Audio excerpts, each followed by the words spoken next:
cruiser arrives. Their orders say they must use the mines they recover as weapons and keep the mission secret. After they collect 2 mines, Koichi notices there are way more dead fish than last time and rings the alarm.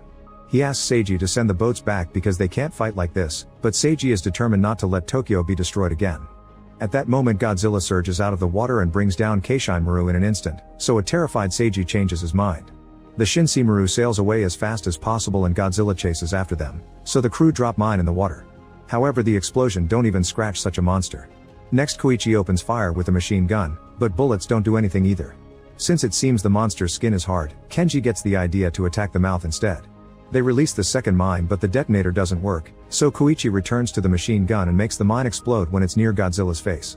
The blast damages Godzilla's left eye and a large part of his cheek, but it also sends a wave that rocks the boat, hurting Koichi and Shiro.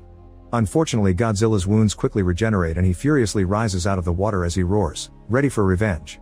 Suddenly the battle cruiser arrives and shoots at Godzilla, who turns his rage at it, viciously tearing it apart with his claws. The cruiser continues to shoot at the monster, causing him to fall backward into the sea.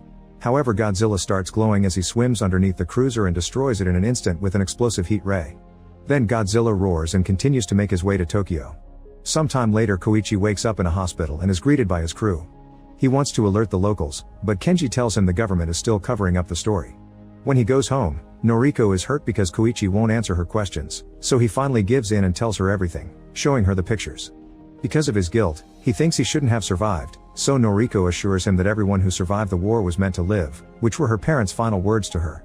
The next day, the Tokyo Bay defense sees Godzilla incoming and get permission to detonate their mine blockade. However, the explosions have no effect on Godzilla. Soon an evacuation is announced in Ginza and Koichi worries about Noriko when he hears the news on the radio. Soon the monster reaches the town and starts destroying the area.